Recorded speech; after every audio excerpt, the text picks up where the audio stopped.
আসসালামু আলাইকুম গাইস, কেমন আছেন সবাই? আশা করি সবাই ভালো আছেন।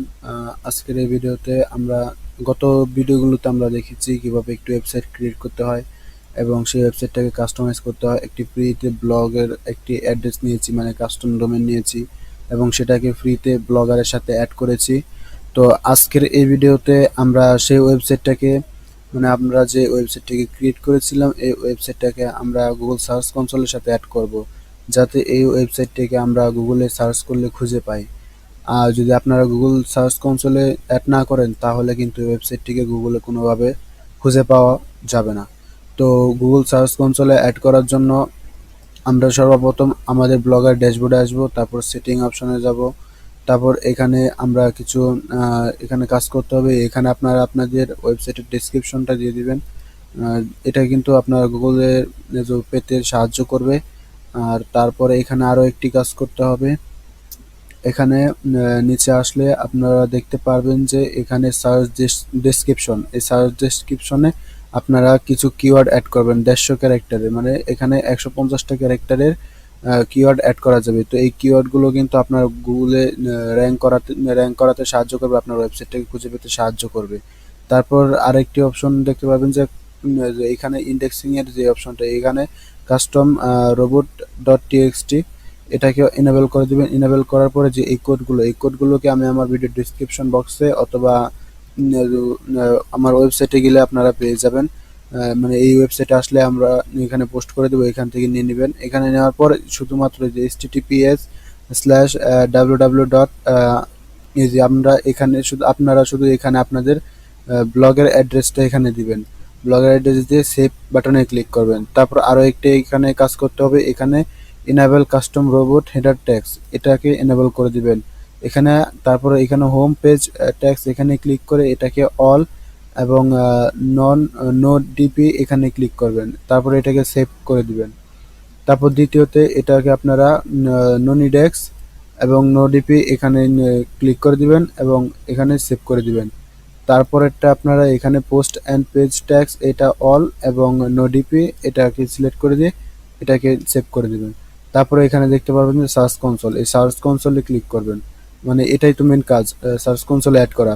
তো এখানে সার্চ কনসোলে ক্লিক করার পর এখানে আমার আগে অ্যাড করা ছিল, আপনাদের কিন্তু অ্যাড করা থাকবে না। তারপর এখানে এখানে যাবেন, এখানে ক্লিক করে প্লাস এখানে দেখতে পাবেন যে অ্যাড প্রপার্টি এখানে ক্লিক করবেন। এখানে ক্লিক করার পর এখানে দুইভাবে দেওয়া যাবে, এখানে ডোমেইনের মাধ্যমে করতে পারবেন অথবা আপনার মানে আপনার ওয়েবসাইটের অ্যাড্রেস দিয়েও করতে পারবেন। এখানে আমি লিঙ্কটাকে কপি করেছি, লিঙ্ক কপি করে এখানে পেস্ট করে দিব। এই যে https://www.example.com এখানে আমি এখানে পেস্ট করে দিব। এখানে পেস্ট করা যাওয়ার পর এখানে আমরা স্ল্যাশটাকে কেটে দিব। তারপর এখানে কন্টিনিউ বাটনে ক্লিক করব। এটা কন্টিনিউ বাটনে ক্লিক করার পর এখানে দেখতে পাচ্ছেন যে ওনারশিপ অটো ভেরিফাইড। এটা কিন্তু আমার যে মানে আমার যে ব্লগটা যে ইমেল দিয়ে করা এবং সার্চ কনসোলটাও কিন্তু সেই ইমেল দিয়ে করা, তাই এটা অটো ভেরিফাইড করে নিয়েছে। তা না হলে কিন্তু এটা অটো ভেরিফাইড হবে না। এখানে আপনাদেরকে কোড এখান থেকে কপি করে আপনাদের ওই যে এডিট HTML এ যে তারপর হেডার ট্যাগের নিচে পেস্ট করতে হবে, তা না হলে কিন্তু এটা ভেরিফাইড করবে না। অটো ভেরিফাইড করে নিয়েছে। তো এখানে গো টু প্রপার্টি এখানে ক্লিক করছি। গো টু প্রপার্টিতে ক্লিক করার পর এরকম একটি দেখবে, এখানে সিকিউরিটি ইস্যুস দেখাচ্ছে, এটা মনে হয় নতুন কোনো আপডেট।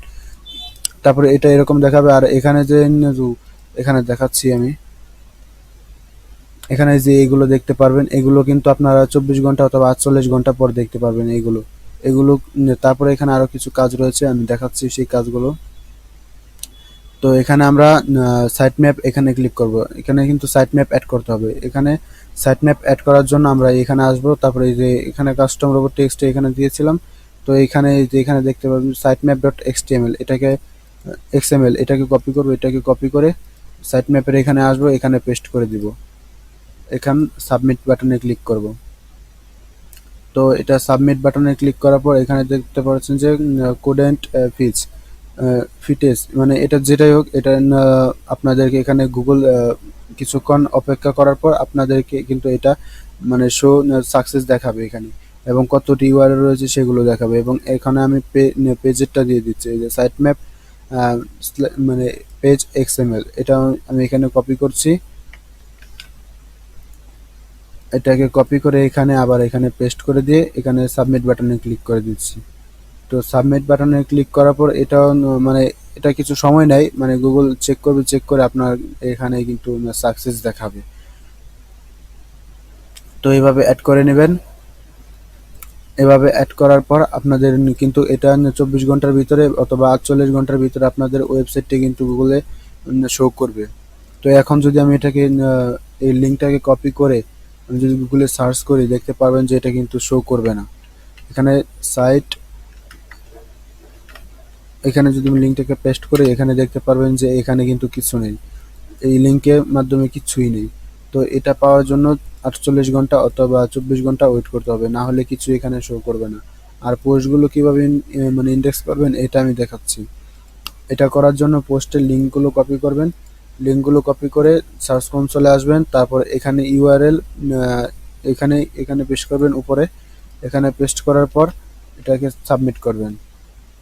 তো এটা দেখতে পাচ্ছেন যে URL is not on Google, এটা এখন বলছে যে এটা গুগলে নেই। এটা শো করতে প্রায় 48 ঘন্টা অথবা 24 ঘন্টার মতো সময় লাগে কমপক্ষে। তো ভিডিওটি এই পর্যন্তই, ভালো লাগলে চ্যানেলটাকে সাবস্ক্রাইব করুন এবং পরবর্তী ভিডিওতে আমি দেখাবো কিভাবে আপনার ওয়েবসাইটটিকে এসইও তো হলো, কিন্তু এখন আমাদের ওয়েবসাইটে কিভাবে ভিজিটর নেবেন, তারপর এটাকে মনিটাইজ করবেন, এটাও কিন্তু আমি দেখিয়ে দিব। তো ভালো থাকবেন, সুস্থ থাকবেন, ধন্যবাদ।